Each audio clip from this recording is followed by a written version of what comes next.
మన మన అడ్వకేట్స్ తో పాటు క్లయింట్స్ కూడా దీని మీద నష్టపోతా ఉన్నారు అనేసి మనకు అందరికి తెలిసిందే. ఎందుకంటే నిన్న ఒక ఇద్దరు లేడీస్ వచ్చి మాట్లాడినారు సార్.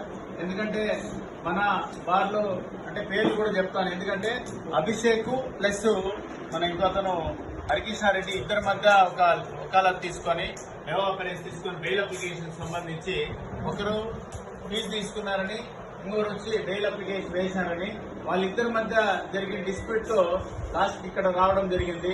ఇక్కడికి వస్తే క్యాంటీన్ లో కూర్చొని అభిషేక్ ని పిలిపించి ఎందుకు బా ఈ విధంగా మన బార్ లో అందరికీ చెడ్డ పేరు వస్తుంది, ఏదో ఒకటి వాళ్ళకి ఎస్సీ చేసి జనరల్ గా 10 రూపాయలు అడతాం, వాళ్ళకి ఏదైనా వాళ్ళ పరిస్థితిని బట్టి ఏదో కొంత తగ్గించుకొని ఏదో ఒకటి వాళ్ళకి సర్వీస్ చేస్తే బాగుంటుంది, దాన్ని మళ్ళీ మనము దాన్ని అంత పెద్ద ఇష్యూ చేసి బార్ మీద దాన్ని రుద్దకుండా దయచేసి చేయండి అని చెప్పి కూడా వాళ్ళకి అడ్వైజ్ చేయడం జరిగింది. తర్వాత కోర్టు కానిస్టేబుల్స్ అయితే ఆల్రెడీ డైరెక్ట్ గా జగదీష్ పేర్లు చెప్తానంటే కూడా చెప్పినాడంటే జగదీష్కే కాదు, మనకు అందరికి తెలిసిందే. మనం దీని మీద బార్ నుంచి ఒక రెజల్యూషన్ పాస్ చేసి కన్సర్న్ డిపార్ట్మెంట్ కు తెలియజేద్దామా, లేదు డైరెక్ట్ గా డిఎస్పీ గారికి తీసుకెళ్దామా వాళ్ళ దృష్టికి అని చెప్పేసి మనం బార్ సభ్యులందరూ ఒక ఏకాభిప్రాయం నిర్ణయం తీసుకుంటే ఆ విధంగా ఫాలో అవుతాం.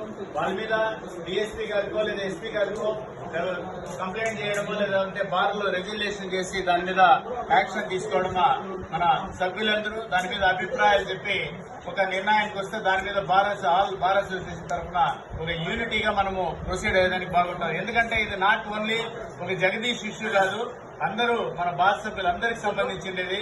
ఇంకోటి ఏమిటంటే ఇంకొక విషయం కూడా చెప్తాను. మన ఆ సందర్భంగా ఇంకోటి చెప్తా, అడ్వకేట్స్ ఇష్యూ అయితే మన బార్ లో ఒక మెంబర్ ఏదన్నా అట్లా చేసింటే మన బార్ కి పిలిపించి మాట్లాడడానికి అవకాశం ఉంటుంది.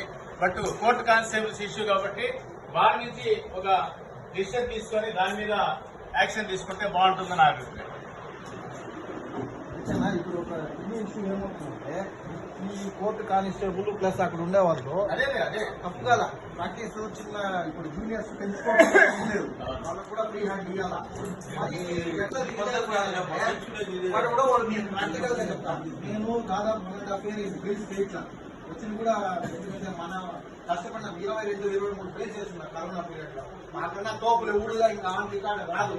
కానీ వయసు పెరిగే కొద్దిగా అంటే జూనియర్స్ వస్తారు, ఇంకా మనం కూడా లెఫ్ట్ పందా మార్చుకొని మన ప్రాక్టీస్ లో పక్కన పోయి మనం వస్తుంది. వాడు అంటాడు వాడు జగదీస్తారు ఇప్పుడు కోర్టుగా వచ్చేది ఒకరిద్దరు కానిస్టేబుల్స్ అందరూ అట్లా లేదు కానీ 1 or 2 మెంబర్స్ అయితే నాకు జడ్జి గారు